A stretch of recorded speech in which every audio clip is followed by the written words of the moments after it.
በኢየሱስ እንመን የሞተልንን እንወቅ ሲባል እነሱ መናፍቃን ናቸው ተባለ አይደል?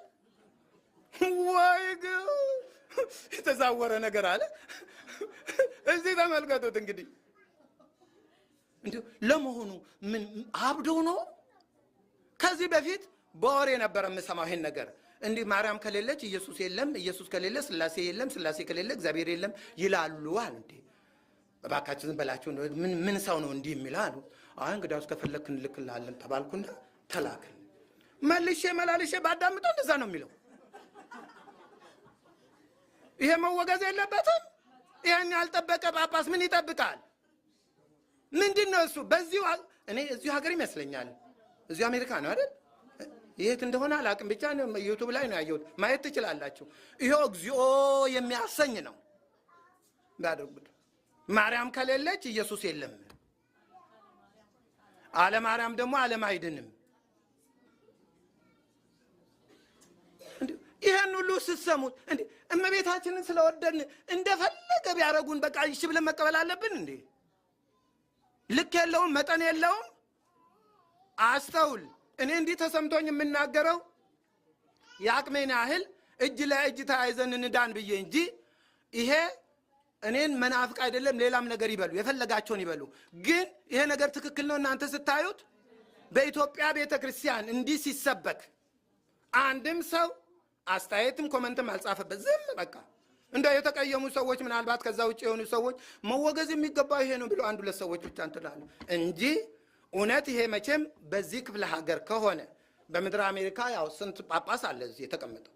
በሌላ መልኩም ደግሞ ይቅርታ እንግዲህ ከተነሳ ሁሉንም ነው ጸበረጭቼ ማልፈው እና ጳጳስ ከተባለ ኢትዮጵያም ይሁን የአሜሪካም ይሁን ስልጣኑ በአገር አይከለልም። ተግባባን? በአገር አይከለልም ስልጣን። እነሱ ካወቁበት ስልጣኑ ከእግዚአብሔር ነው የተሰጠው።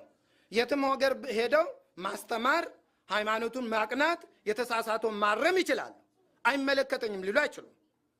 እነሱ በፈጠሩት ምሽጋቸው ውስጥ ገብተው እዛ ምሽግ ውስጥ ያለውን ብቻ ነው። ያንንም በደንብ አልጠበቁትም። እሱም ሲተራመስ ነው ማየው። የሆነ ሆኖ ግን የሃይማኖት ጉዳይ ከሆነ ግን በማንኛውም እኔ ተዚህ በፊትም ነፍሳቸውን ይማርና አንድ አባትን እንዲህ ነው አነጋገርኳቸው እና እርሶ እያሉ እንዴት ነው እኛ ፍርድ ቤት ቆመን የምንካሰሰው? ጳጳሳት አይደላችሁም እንዴ እናንተ? አጥፍቼ ከሆነ በእኔ ይፈረድብኝ። ሁልጊዜም እንዲህ ነው የምለው። አሁንም ከነዚህ ጋር ስጣላ ካጠፋው በእኔ ይፈረድ ነው። ፍረዱባቸው አላልኩም። በእኔ ካጠፋሁም በእኔ ይፈረድ ነው እና እርሶ እያሉ እናንተ እያላችሁ እንዴት ነው ፍርድ? ይሄ ፖለቲካ ነው፣ አልገባበትም፣ አላደርገውም አሉ። ይሄ እኮ የሃይማኖት ጉዳይ ነው። ያኔ ገብርኤል ለሁለት ሲከፈል ነው እና ይሄ እኮ የሃይማኖት ጉዳይ ነው። እኔ ምንም ያጠፋሁት ነገር የለም። ምንም ባላጠፋሁት ነው ቤተክርስቲያኑ ለሁለት ተከፈላችሁት። ለምን እንዲሆናል? እኔ እና ጳጳሳት አይደላችሁም እናንተ ማን ሾመኝ አሉ። እንዲሁ ብለው ያው እግዚአብሔር እሳቸው ወደ እውነተኛ ሀገር ሄዳል። እኔ ያለሁኝ እውነቱን ነው የምናገረው። ማን ሾመኝ እንዴ? አባታችን ሹመቱ በሀገር ይከለላል እንዴ? በወንዝ ይከለላል እንዴ? እግዚአብሔር አይደል እንዴ ሾሞት? በሄዱበት እውነት አይናገሩም፣ በሄዱበት እውነት አይመሰክሩም፣ እውነትነትን አይዳኙም። በዚህ ያው እንደማሰማኛ ቃል አሉ። እኔም በዚህ አልሰማሁትም ብዬ መቼም ተሁሉ ጋር መላተም ነው የኔ ስራ። ዝም ብዬ በዚህ ያው ሳንስማማ ወጣን።